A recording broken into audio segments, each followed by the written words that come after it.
Yeah, we are live. Welcome to Cyber Talk with Cyber GRZ. Today we are diving into the topic that most organization underestimate: the hidden risk of your third-party relations. With us is Love Johar, a seasoned TPRM expert and mentor.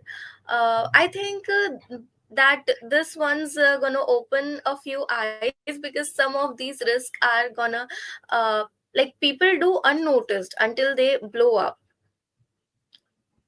That is right. That So, is right, Vidya. starting with our first question, big shadow vendors. What are they and why are they risky? So, shadow vendors is a very important question that you have asked in the beginning itself. So, basically, what happens is that we have employees in the office, right? And let's say you like a new SaaS software, right? Or you like a Hmm. new Chrome plugin, okay? Or you like a new, any software online. You just want to install it, and you click on it and install it. So that way, basically, people can install any unapproved third party softwares without going through any procurement, any risk assessment. Nothing has happened here, right? So they just go ahead and sign up for these free tools, right? Okay. But basically, if the tools are malicious, if the tools are basically meant for a harm, so then in that case the entire organizational data can be exposed, right? So there is a very big risk to the sensitive information True. here, right? So what these shadow Hmm. vendors do, basically they bypass all your controls, right? Basically, you are not performing any due diligence. Okay. There is no contract, there is no monitoring. One small plugin, even if somebody installs, can basically lead to a data breach, because if the plugin is malicious, then it can cause a lot of harm, right? So that is where we have to be very sensitive with the Hmm. shadow vendors. Shadow vendors or shadow softwares, we can also say that, because these are normally third party softwares. Okay. अभी आपको आपको कोई software अच्छा लगा, you just went and install that. अभी आपको कोई Chrome का प्लगइन अच्छा लगा, आपने जाके इंस्टॉल कर लिया. ठीक है, you did not ask anybody, you did not check with anybody, because you liked it, you installed it, that's it. ठीक है, so that is where we need to be very cautious now. ठीक है, और ये सबसे ज्यादा, Okay. This is the harmful one, this one, this is the most, Okay. I mean, easily bypass through any control, because people are there. People Okay. will like to install what they want to install, right? If you even stop them from having admin rights also, somebody will say that no, we, our employees cannot install, we have admin rights control and all that. But still, even a small plugin, if a Chrome, if they can add, that also can create a lot of chaos. Okay. Okay. My second question is about fourth party dependency, the risk beyond the vendors. So basically, fourth Many party, companies only fifth, access their yeah. direct vendors. How risky or fourth party dependencies? Yeah. So fourth party, fifth party, basically these are all the subcontractors that your main third party has. For example, let's say Amazon, right? You are ordering something from Amazon, okay? So Amazon would be having now so many subcontractors, right? There would be a logistic company, there would be a warehouse company, there would be a transportation company, right? So there will be a delivery company also. So all these different subcontractors, basically Amazon is using. Okay, I'm just taking an example of Amazon to deliver the product to you, right, Vidya? So all these are basically Yeah. the fourth parties. Okay, you can call them the fourth parties. Okay, because these parties also have access to your data. They have access to your phone number. They have access to your address. Right? They have access to your data also. So if these the four parties are not controlled, okay, and if you do not have visibility, proper visibility on Hmm. these fourth parties, it can create a lot of issues. Okay, because you need Okay. visibility on your vendor supply chain. Okay, it's a very important line. Yeah. You need visibility over your vendor supply chain, from where your vendor is getting support. That is a very big question now. Okay, because if the vendor's supply chain is having issues, then definitely it will become an issue for your organization also very soon. Very big issue. Okay. Next question is about handling data. Handling data is critical. How does poor data flow mapping becomes a blind spot? Data flow mapping is very important. Okay, when we talk about Hmm. personal data, when we talk about sensitive data, data flow maps basically help you understand what is the source of the data, what are the touch points of the data, what are the basically what are the areas where the data is touching through, so that basically you can control those touch points with. Yeah, okay, if you do not know where the data is going and what is the source of the data and how it processed, tell me, can you control it? No. It's not possible, right? So that is where a proper data flow map, which we help people create in the third party risk management sessions that we take at cyber grc, we ask them to create these data flow maps. Okay, so that they can classify this data and create a flow for this data. What is the source, what is the destination, where it is stored, where it is processed, right? All this is basically creating a data map. Okay, and whenever you deal with any compliance, be it gdpr, be it dpi, data flow maps they want to see actually. If you do not have proper data flow maps, it will become a big issue. Okay, Hmm. so that is where we have to be very conscious. Okay. Many companies think due diligence sending a questionnaire. What's wrong with that approach? Due diligence checklist is a very common phenomena. Vidya, many companies send a big checklist, right? For example, Hmm. you have sent me a big checklist. Okay, these are the questions. You fill it up. You send me the response. See, as a vendor, I can tick on anything, right? Because I just have to tick. Think about it, right? I just have to tick Hmm. mark. Okay. So I can take yes to every question. But tell me, without having proper evidence, without having substantial documentation along with that checklist, is it of any use? No. So basically, you need the validation. You need a proper, attestation. You need a proper Hmm. documentation along with the checklist. Only then you will be able to verify that. Otherwise, it's of no use, right? Anybody can tick yes on anything, right? True, but what questionnaire it is? What questions are given there? These are very common questions. For example, how are you managing your security posture? What all security controls do you have? When was the last audit conducted? Okay, and are you SOC 2 certified or not? If yes, then show us a certificate. If are you ISO 27001 certified or not? If yes, then show the certificate. Okay. So actual each and every question should have to ask for a substantial evidence also. Okay, for Okay. example, Yeah. if yeah, for example, if you want to check their incident response, you ask them to submit their incident response policy also, right? So that you get to know what exactly, how exactly are they managing the incident. It's important, right? Hmm. Only asking whether you have an incident response or not will not actually help in the long term, right? True. What about business continuity or resilience? Are organization overlooking this in TPRM? Definitely, this is the most overlooked area I have seen across. Companies do not assess what is the DRBCB plan of their critical vendors. Okay, for Okay. example, you are hosting your data on cloud. Okay, Hmm. and this cloud service provider does not have a BCP or DR plan. Now, if this Hmm. cloud provider goes down, your data is gone. You'll not be able to access it anymore. Very simple, right? So that is where you need to understand from a vendor perspective, from a third party perspective, what is their BCP DR planning? How are they ensuring their continued operations? Only then they will be able to support you, right? If let's say If they do not have a BCP plan, how will they be able to support in you for your business continuity? They won't be able to, right? yeah.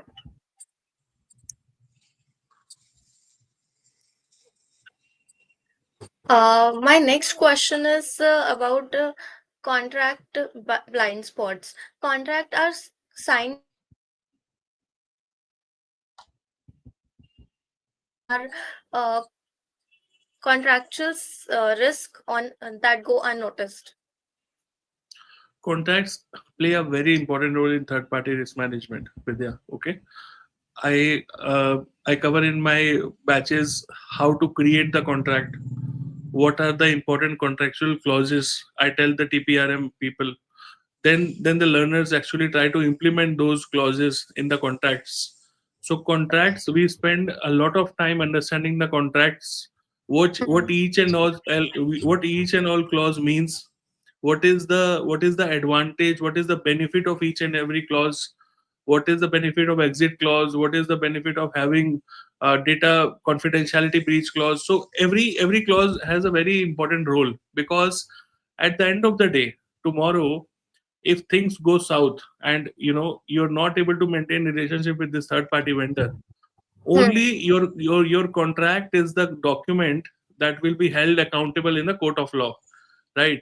So that is True. where contractual agreement has to play a very important role, right? For example, I see a lot of issues in the contracts, lately, where people miss about, there is no data breach notification. Okay, so if you do not have a data breach notification clause, why will your vendor inform you in case of any data breach? They won't, right? Because they are not obligated to do that. Got it? So Yeah. similarly, if you don't have a right to audit clause, you won't be able to verify the controls that your third party is saying that they have, because you don't have right to audit clause, right? So similarly, these clauses are very important, right? Similarly, termination clause, data cleanup clause, all these clauses are very important, because if you neglect these clauses, if you do not have these clauses in place, it will become a very big issue for the third party control. Speaking of termination, what happens when a vendor are offboarded carelessly? Onboarding and offboarding, both of them are very critical processes, Vidya, from a third party perspective, right?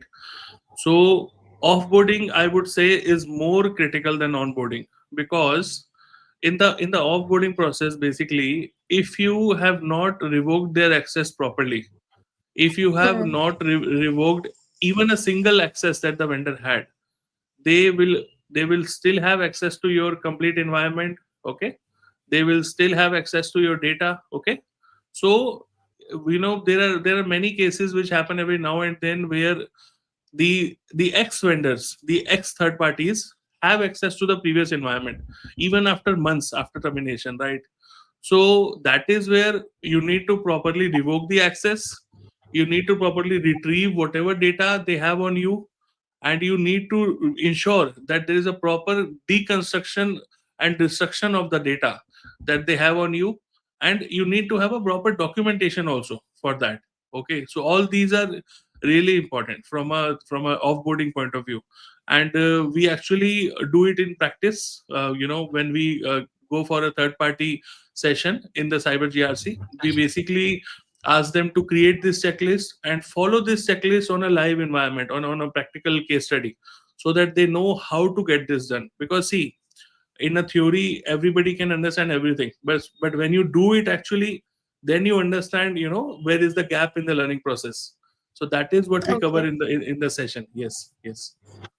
As we have got the response from people, I want, like, I think that they are interested and they love the way you teach, the way you guide, or the language that you speak.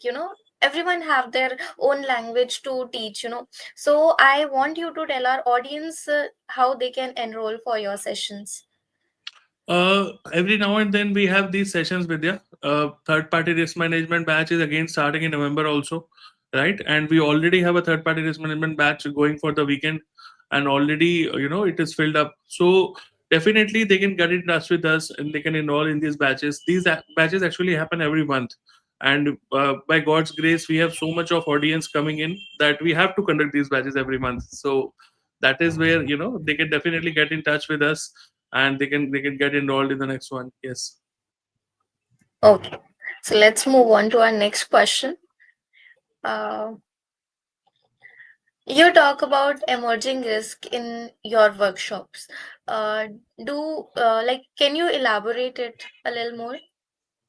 See, emerging risk nowadays is all about AI, like we discuss every day, right? AI is Huh. becoming a lot of new things are being introduced. AI models are being trained on data. Now we don't know whether the data is verified or not. Like we discussed about data provenance, remember Vidya? So Yes. all these risks were not there before, right? These are new age problems. These are 2025 problems that we are facing, and that is where we are not used to all these risks, right? So these are emerging risks. Any risk related to AI model, AI data, we have not been accustomed to these type of risk, right? So that is where, from a third Hmm. party perspective, we need to be very cautious on all these type of risk. And as a vendor, how a vendor can introduce these risk in our environment. For example, let's say I am developing a AI model, okay, and I am getting, let's say, 10 million data sets from you, Vidya, okay? But I am not asking you, Vidya, from where have you got these data sets? What is the source of these data sets? If it is a personal data, then have people given you consent to give this data to me or not? I'm not checking all these questions. So tomorrow, definitely, I'll be in a soup, right? So Hmm. because these things I have to be very careful about now. And all these are new risk. All these are emerging risk now, which are coming into play. They were not there before. Okay. Interesting, this is. Yes, yes, it is. It is.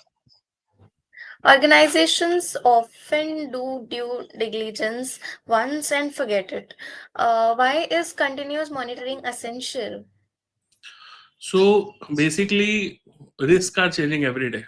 For example, if you perform risk assessment today and you perform risk assessment after 1 month, you will see a lot of new risk added there, right? Because the business is changing every day, Vidya. Okay, new services are being developed, new products are being developed. Business keeps on changing. Business will not stay constant, right? So what courses we launched 6 months back, now new and new Hmm. courses we are launching, and more courses are coming in the pipeline, right? Business always keep on changing, right? So that is where continuous monitoring on a third party risk environment is very important. Okay, if you are thinking that you have assessed the vendor risk today and you're done for the year, you are making a very big mistake, because the vendor will go from here to there in 1 year and you won't even know if you're not doing a proper monitoring and risk assessment. Okay. Okay, so a continuous risk assessment, a continuous internal audit for the vendor is very important from a third party perspective. So, I want to ask that continuous monitoring, how do we define it? Is it like frequently in a month or in weeks? Now, this is a very good question that you have asked. Okay. So basically, it depends upon the criticality of the vendor, Vidya. Okay. If the vendor is very critical, okay, then you can do the risk assessment, the audits maybe once a week or once a month. Okay. Or maybe let's say on a fortnightly basis. If the vendor is very critical, okay, and your business can't survive without that vendor. Okay. But if the vendor is not so critical, then you can perform it at a quarterly basis or half yearly basis. But the idea is that this have to be repeated. It is not like something that you have done and you have forgotten and saying that no, no, this okay, this is done for the year, and I don't have to basically reassess the Yeah. auditor again, the third party again. So Yeah. new risks will be coming. So periodic risk assessments and periodic audits definitely will be helping us in a long term. Yes.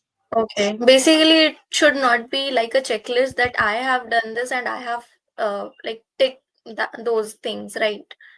Right. Yeah. Right. Uh, so finally, culture. How does the lack of TPRM culture hurt organization? You need to understand that third parties play a vital role in your business. Okay, as an organization, as a culture, you have to understand this point. If your top management is not considering your vendors and don't understand their role in the third party risk, it will become a very major issue. Okay, from a third party risk perspective. So that is where we need to be very conscious about the third party risk. And senior management, I would say, plays a lot of role over here, because senior management needs to pay more and more emphasis on these type of third party Hmm. risks, because they are the ones who drive the culture in the organization. Okay, the executive team, the top management, the business owners, these are the people who actually drive the culture in any organization. So these people have to be very sensitive toward any third party risk, and they should share the examples with their employees, that see, this is the risk, these things could have happened if you do not do this properly. So it has to be driven from the top. It has to be a top down approach, but definitely it has to be there. Okay, you can't be negligent towards the third party risk. Okay. At the end of this podcast, you would like to say something or give an advice or a tip for the organizations and people who are listening? One thing I would like to say, Vidya, basically every company has a third party, right? I don't think any company would be there without a third party. So when you have a third party, first of all, you should know what all third parties do you have. You need to have that visibility. There are many big companies that don't have a proper third party inventory also. Okay, so you need to have that inventory first. Okay, you need to have a proper inventory. You need to have a proper classification of the vendor. What is a high tier vendor? What is a medium tier vendor? What is a low tier vendor? You need to have those tiers defined. Okay, and after the tiering is done, as per the tiering, you need to now do for the risk assessment. All this we cover in the TPRM sessions that we cover. But just to give everybody an idea how you can begin with, this is where you Hmm. can start your third party risk management. Okay, everybody who's watching, and it has to be there. If you are not having these things in place, trust me, you are waiting for a disaster to happen, actually, nothing else. Okay, thank you so much, Love sir. That was eye-opening. From shadow vendors to emerging AI risk, that's clearly TPRM is no longer just a compliance exercise. It's about trust, resilience, and accountability in your digital ecosystem. Ignoring this risk, and you'll pay later in money or reputation or in both. So yeah, that was all about in this podcast. And to all listeners, thank you so much. Start reviewing your vendor risk today. You're probably ignoring more than you think. So, if you do not want to miss any of these updates and risk or something else, please join us now in this November TPRM batch starting at Cyber GRC. To know more, please get in touch. And thank you so much. See you all tomorrow. Thank you, everyone. Thank you, Vidya.